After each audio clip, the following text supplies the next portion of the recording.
Good afternoon or evening or whenever you're going to be watching this video. I was out and about doing some gathering of stuff. I was shopping, and so I'm going to do what's kind of, I guess, kind of like a haul video, only it's really not all that much, but I thought it might be interesting for some people because it's kind of autumn and even Halloweenish related stuff. I'm just kind of giving you a little view of the garden. It's winding down. I'm still getting a lot of okra, actually. The cucumbers behind there have finally sort of suspended growth and production, but I got quite a few. And my tomatoes out there, I'm still getting some tomatoes, some peppers and chilies, and the herbs I've already cut back. I did a cutback of all my mint because there's a lot of new growth coming up. And everything else it's kind of like warm and dry. The rains have kind of stopped. And we're starting to get some fall color. It's the tulip poplars and maybe like some cottonwoods. I'll show you over here. Avery's resting. The tulip poplar between my house and my neighbor's house has been shedding quite a lot already. And I've already been like sweeping up the leaves there. And I'm getting some tomatoes off of a lot of volunteer plants out here. I've got some bitter melon still, greens not so much, but so there's not a whole lot to talk about the garden. It's going to be kind of shutting down summer production, and then we'll have a little bit of time to do some stuff in the fall, but mostly I just want to prepare. It wasn't Michael's, I went to Joann's. First I'm going to show you progress on my runner. That's going to be here on the table. This is the center part, and I'm going to have to come over there to see. I hope you can get a good sense of some of the embroidery I've done around the cyanotyped and toned fabric, and I've started on, that's the center part, and these are going to be on either of the edges on the sides of it. I hope you can see that because I don't know what it was showing to you. This piece is the same as that piece I just showed you. So that's still a work in progress. But so what I wanted to do at Joann's was get a couple of some other fabric. I've got plenty of autumn tablecloths, autumn and Halloween tablecloths, although they might be a little bit small for this table. Oh, but anyway. But what I wanted to do is get runners for the long coffee table and my side table that I have in the living room. So I went and found all sorts of stuff that I wasn't intending to get.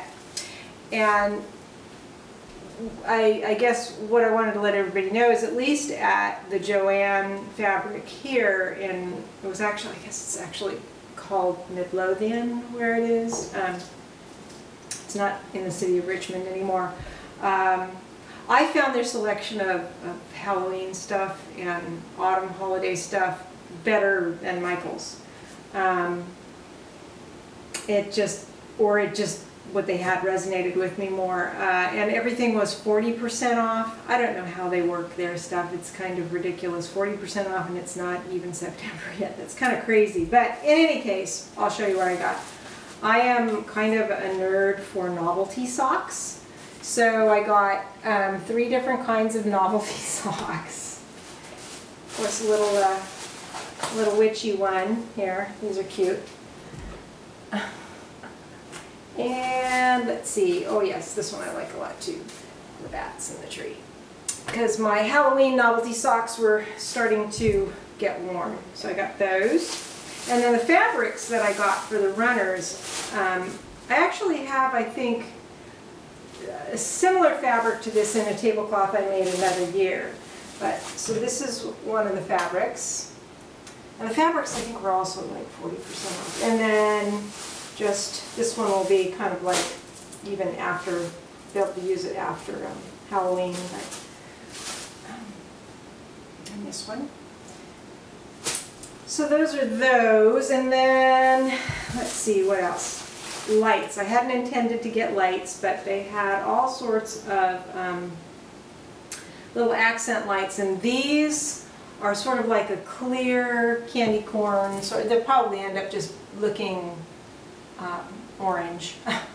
But these I'm going to put over my sink because I have a string that I keep over my sink all the time, and then I keep a string in here in the dining room too because I like to have soft lights on in the evening and not have overhead lights on. So these orange ones will go over the sink. And they had pumpkins. They had kind of pumpkin that I already had. They were LEDs, but they also had little ghost LEDs. So those are going to be, I'm going to put these ones on here. How many are on here? 10. So I'll probably need a little bit of an extension cord, and they'll just drape like right there. So yeah, so I got that.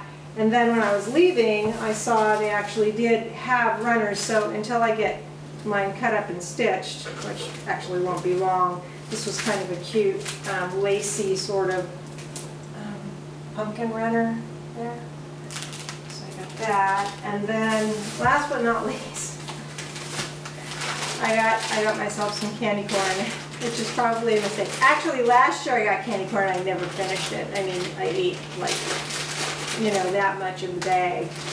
And, but it's like, I always have to have some around because, you know, even though it's like total garbage, I mean like total garbage, but there is an emotional attachment there. So if anybody's looking for Halloween stuff, I suggest trying Joann's because, like I say, I really like the selection of stuff. I don't shop a lot, and that's why I don't really do haul videos. I just don't shop a lot. I don't like to spend money, even if it's little bits of money.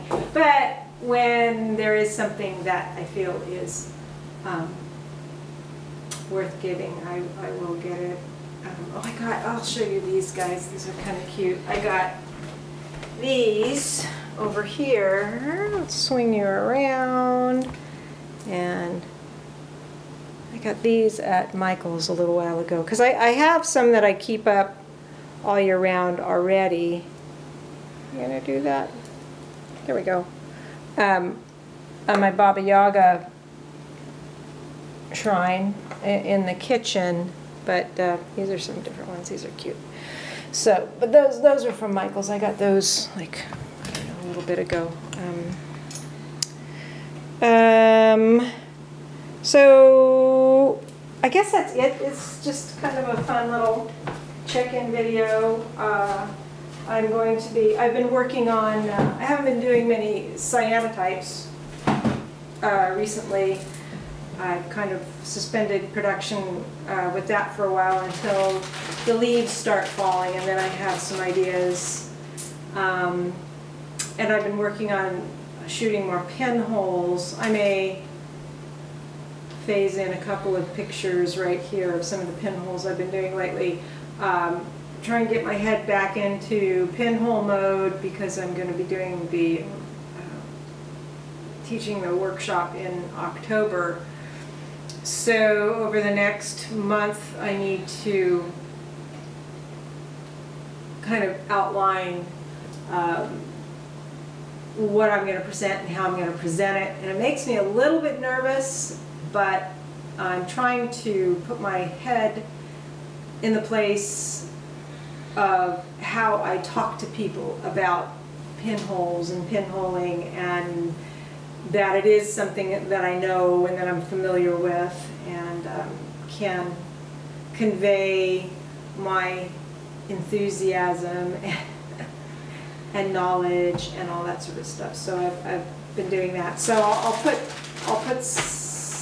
put some of the pictures in. I may even sneak in one of the nudes I did recently. It was on the advice of one of my mentors. And you know who you are. Actually, it's Jackie. Jackie's an awesome mentor. Jackie and Dan, if anybody is interested in their professional mentoring, it's well worth the, it's a good value. Anyway, so it's this whole aspect of, I guess, the lunar chart for the month. It's about Scorpio, and I have a couple of places. I have a Scorpio moon, and I have a Scorpio or Jupiter in Scorpio or something. Because my counselor also does, she does shamanic astrology, and so I've been. It's interesting to see. I've been getting the same feedback or messages from different people. And the interpretation of my chart is very similar and really resonates with me. So I've been exploring this whole Scorpio stuff. So I went back and I did some nudes, and I've been finding myself also in a different headspace lately. I'm actually listening to music again. I got some new music by Sigur Rós. I don't know if anybody's familiar, but they're awesome. And they did a soundtrack for a BBC documentary called The Show of Shows. But the album's called Circe, if you want to look it up on like iTunes. It's very evocative, and it's similar to other music that I've listened to in the past, and puts me in a very different headspace that is at times almost kind of out of my body, but not exactly. Which is, for me, because I deal with certain issues around anxiety, it frightens me sometimes to go to these places. So I've been exploring to go to these places and just keeping a sense of safety. And when I talk to my counselor, she says, I'm not worried about you. She says, you're not going to like go off the deep end or anything like that. So, you know, I can explore these different avenues in my psyche. And part of the reason why I want to do that is because I think it's going to be integral to me stepping into the person that I'm here to be. And my counselor's great. Since she does shamanic astrology, that's kind of like where we're going. We've processed through a lot of my emotional stuff, although we go back to it frequently, that had to do with my divorce and that sort of thing. And so now I'm starting to take steps to own my life a little bit more, ground a little bit more. But it's interesting because that grounding also entails me moving into places that don't feel grounded for myself. So it's an interesting journey, and sometimes it's very exciting, and you know, I can get into places of I wouldn't call it euphoria, but it's like it's an energy that I'm not used to, and I have a tendency to put the brakes on. So I'm trying to not put the brakes on, or not put them on so hard, and ultimately, as an artist, I believe that opening up to these different places will help my flow of creativity and my generation of ideas, and hopefully just be a better person. Well, I hate to say better person. You know, we are all the best we can be at any time. But I'll just leave it at that. Because I have a lot of, you know, it's not just about the personal, it's about the local and the global. So it's hard for me to balance what I feel is my need to be aware of the plight of the world, the plight of my community. It's like balancing it all and giving time to what needs time, and right now I kind of feel like the time and the energy need to be on the self, which is really weird for me, but I'm trying to do it in a way that is balanced. So anyway, that's about it. I just thought I'd check in and show you my mini haul, kind of. I guess it wasn't terribly exciting, but so does anybody know how to preserve leaves, fall leaves? I know there's a way to do it with glycerin. I think about garlands and wreaths, and I don't like using silk stuff or fake stuff. I'd rather use real leaves, but I know there's a way to do it so that you can sort of preserve them. Anyway, that was totally random. I hope you're all having a wonderful weekend, and we'll have a good week ahead, and it's almost September. Can you believe it? Oh my gosh. Anyhow, all right. Be well.